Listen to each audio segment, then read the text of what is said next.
आपका कल पेपर है, जीव विज्ञान का पेपर है ना। तो मैं सोचा कि यार वैसे ही मैं वीडियो ये पहले बनाया था लेकिन आप लोग ने देखा नहीं शायद, तो मैंने सोचा क्यों ना आपको फिर से ये वीडियो बनाया जाए। और आपका काफ़ी कमेंट है, रात में कुछ बच्चे परेशान हैं कि अंतिम दिन है, हम कुछ ऐसे टॉपिक पा जाएं और हम पढ़ लें, हमारा काम हो जाए। तो बिल्कुल आपके लिए है। आप पेपर की 1 घंटे पहले या 2 घंटे पहले केवल जो यहाँ पे मैं टॉपिक मैं टिक करवाऊंगा, वैसे तो बहुत सारे टॉपिक हैं, आप लास्ट के 2 घंटे में सारे टॉपिक नहीं पढ़ पाएंगे। तो मात्र जो मैं यहाँ पे बता रहा हूँ केवल यही टॉपिक पढ़ के चले जाइएगा। इस बात की 100% गारंटी देंगे कि यहाँ से प्रश्न फंसेंगे। ऐसा नहीं है कि आपको मतलब आप कहते कि सर हम आपके पढ़ के गए लेकिन वो पेपर में फंसा नहीं। क्यों नहीं फंसा आपको पता है? बहुत बड़ा रीज़न क्या है उसके पीछे आपको पता है? नहीं पता तो मैं आपको बताता चलूँ। उसके पीछे सबसे बड़ा रीज़न ये है कि आपको सारी वीडियोस देखना चाहिए। 1-2 वीडियो से कुछ होने वाला नहीं है। जितनी वीडियोस है सारा देखेंगे तो आपका काम बन जाएगा। चलिए कोई ना, यहाँ पे देखते हैं। यहाँ पे आपका बायोलॉजी का कल पेपर है, ठीक है ना, कोई इशू नहीं, पूरा आप करके आएंगे। तो जो यहाँ पे मैं टॉपिक बताऊंगा आप इन सभी टॉपिक को पढ़ लीजिएगा। बस आप इन सभी टॉपिक को पढ़ के ही जाइएगा पेपर देने। इस बात की 100% गारंटी है कि आप पेपर में अच्छा नंबर स्कोर करके आओगे, ठीक है ना। 70 में 70 तो यार आपका टारगेट पूरा होगा ही। तो आप बुक निकाल लीजिए और टिक लगा लीजिए। जी हाँ, टिक लगा लीजिए। जो इंपॉर्टेंट मैं टॉपिक दूंगा उनका टिक लगा लीजिए। आप इतना पढ़ के चले जाइएगा। सबसे बात करेंगे यहाँ पे पुष्पी पादपों में लैंगिक जनन। तो पुष्पी पादपों में लैंगिक जनन में कौन कौन सा आपको पढ़ने का है इसको देख लीजिए। तो सबसे पहले इसमें जो आप पढ़ेंगे वो पढ़ेंगे परागण। क्या पढ़ेंगे? परागण। परागण के प्रकार और परागण के लाभ एवं हानि, इसको आपको पढ़ लेना है, ये इंपॉर्टेंट टॉपिक है। उसके बाद बीजांड का परिवर्धन। बीजांड का परिवर्धन देखिए, बीजांड का परिवर्धन और बीजांड की संरचना। अगर आप बीजांड वाला टॉपिक पढ़ लिए तो आपका 2 टॉपिक तो क्लियर हो ही जाएगा। ये वाला पढ़ लीजिएगा और भ्रूण कोश वाला टॉपिक पढ़ लेंगे। भ्रूण कोश वाला कुछ आप टॉपिक पढ़ लेंगे तो भ्रूण कोश और भ्रूण कोश आपका दोनों क्लियर हो जाएगा। तो आपको चैप्टर 2 में ये 3 टॉपिक खत्म कर लीजिए। मैक्सिमम 10 मिनट इसमें लगेंगे, 10 मिनट इसमें लगेंगे, 10 मिनट मतलब इसमें लगेंगे। कम ही बता रहे हैं, 10 नहीं ज़्यादा, मैं मिनिमम 5-5 मिनट लगेंगे। तो भ्रूणपोष और इसके विभिन्न प्रकारों को आपको पढ़ लेना है और बीजांड और साथ ही साथ परागण वाला आपको टॉपिक पढ़ लेना है। ये बहुत ही इंपॉर्टेंट तीनों टॉपिक है। ये आप पढ़ कर चले जाओ। जी हाँ, पढ़ कर चले जाओ, आपका काम हो जाएगा। यही आपको पढ़कर चले जाना है। तो चैप्टर नंबर 2 से पुष्पी पादपों लैंगिक जनन से 3 टॉपिक टिक कर लीजिए। भ्रूणकोश, भ्रूणपोष वाला, बीजांड वाला और परागण वाला टॉपिक पढ़ लीजिए। उसके बाद मानव जनन। मानव जनन में आपको कौन कौन सा पढ़ना है? इसमें सबसे ज्यादा इंपॉर्टेंट है आपका पुरुष जनन तंत्र, मादा जनन तंत्र। पुरुष जनन तंत्र और मादा जनन तंत्र। जब मादा जनन तंत्र और पुरुष जनन तंत्र आप ये दोनों को दोनों आप पढ़ लेंगे, ये टॉपिक वेरी इंपॉर्टेंट है। वैसे चैनल पे आपको मिल जाएगा लेकिन कोई बात नहीं, नहीं मिलेगा तो मैं आपको पढ़ा दूंगा। चैनल पर नहीं मिले कोई बात नहीं, मैं आपको वीडियो सेक्शन अभी मैं कुछ देर में प्रोवाइड कर दूंगा, आप उसको देख के चले जाइए, काम हो जाएगा। ज़्यादा आपको परेशान होने की जरूरत बिल्कुल भी नहीं है, ठीक है ना। मैं आपको वीडियोस कुछ देर में अपलोड कर दूंगा आपके चैनल यस केमिस्ट्री पे। दोनों पुरुष जनन तंत्र और मादा जनन तंत्र दोनों आपके मैं टॉपिक पढ़ा दूंगा, आप लोग पढ़ के चले जाइए। सबसे इंपॉर्टेंट टॉपिक, और जो इंपॉर्टेंट टॉपिक मैं वीडियोस बना दे रहा हूँ आप पढ़ के चले जाइएगा, ठीक है ना। बाकी अगर आपको पढ़ना है तो युग्मक जनन, मानव जनन, अंडाणु जनन याद ही होगा। युग्मनज का निर्माण होना युग्म जनन, अंडाणु का निर्माण होना अंडाणु जनन।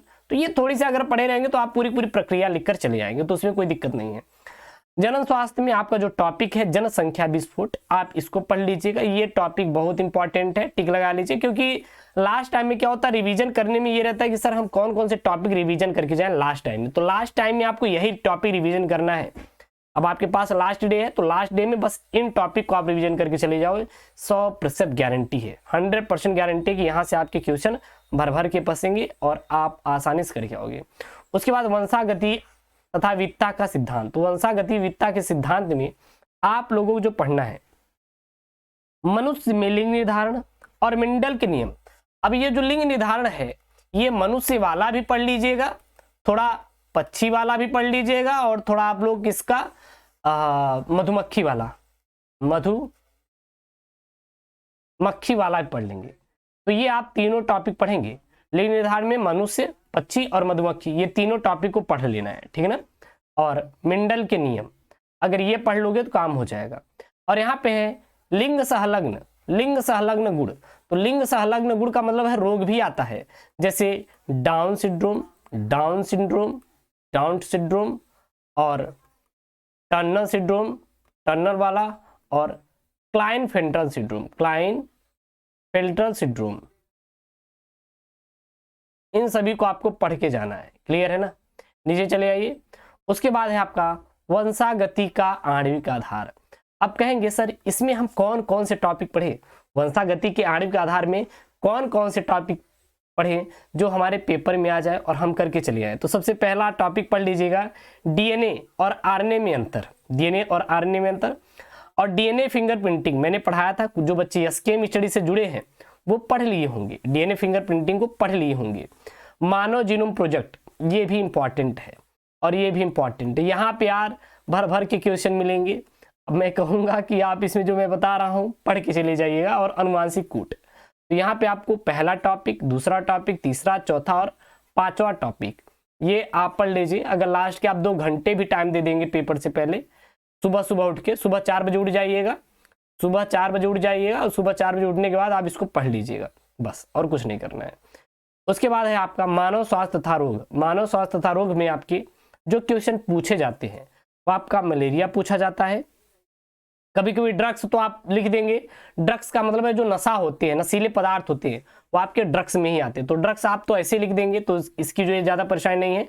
उसके बाद आप इसको पढ़ लीजिएगा, ये वाला डेंगू वाला और टाइफाइड वाला, बस ये आपके पढ़ना है और ज़्यादा इसमें पढ़ने की जरूरत बिल्कुल भी नहीं है। तो ये आप टॉपिक इंपॉर्टेंट है। वैसे मैंने आपको पूरा बताया था, लेकिन आपके पास जब 2 घंटे का टाइम मिलेगा तो लास्ट में यही आप लोग रिवीजन करके जाइएगा और देख लीजिएगा 100% आपका क्या होगा, फंसेगा, ठीक है ना। बाकी फिजिक्स तैयारी हम करवा देंगे, परेशान मत होइए। चैनल को यार सब्सक्राइब कर लो और वीडियो को लाइक कर दीजिए। वीडियो को क्या कर देंगे आप लोग, वीडियो को भाई साहब लाइक कर दीजिए। मानव कल्याण में सूक्ष्म जीव में आप केवल यही टॉपिक पढ़िएगा, बायोगैस। इसको पढ़ेंगे, बायोगैस बहुत ही इंपॉर्टेंट टॉपिक है और आप बायोगैस वाला पढ़ के चाहिए। पेपर के कुछ घंटे पहले पढ़ के जाइए, जो यहाँ पे मैं बता दे रहा हूँ 100% श्योर है आपके पेपर में फंसेंगे। तो आपके पास जो लास्ट वाला टाइम है आप पढ़ लीजिएगा। इसके बाद यहाँ पे आपको पीसीआर और प्लाज्मिड वेक्टर, ये आपको दोनों पढ़ने पड़ेंगे, हो गया काम खत्म। आगे चले जाइए। यहाँ पे आपको कौन कौन सा पढ़ना है, यहाँ पे आपको जैव प्रौद्योगिकी वाला पढ़ लीजिएगा, ठीक है ना। और बायोपायरेसी और बीटी कपास ये काफी आता है, तो जैव प्रौद्योगिकी वाला टॉपिक और ये वाला टॉपिक, जैव प्रौद्योगिकी में ये भी टॉपिक क्लियर हो जाएगा, ये भी खत्म हो जाएगा। तो ये और ये 3 टॉपिक आपको पढ़ना है। बीटी कपास जो बीटी के द्वारा प्राप्त की जाती हैं वो से हम बीटी कपास कहते हैं। बायोपायरेसी पढ़ लेंगे और जैव प्रौद्योगिकी, बस।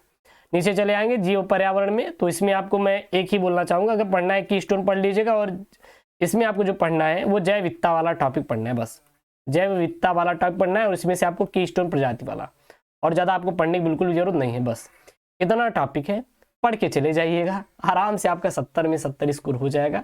यहीं से प्रश्न फंसेंगे, इससे बाहर बनने वाला नहीं है। मेंडल के जितने नियम है पढ़ लीजिएगा, बस, ठीक है ना। तो मैं जो आपको टॉपिक बताया हूँ आप पढ़ के चले जाइए, काम खत्म। और यार वीडियो को सब्सक्राइब कर लीजिएगा, चैनल को लाइक कर दीजिएगा। ओके दोस्तों, थैंक यू, जय हिंद।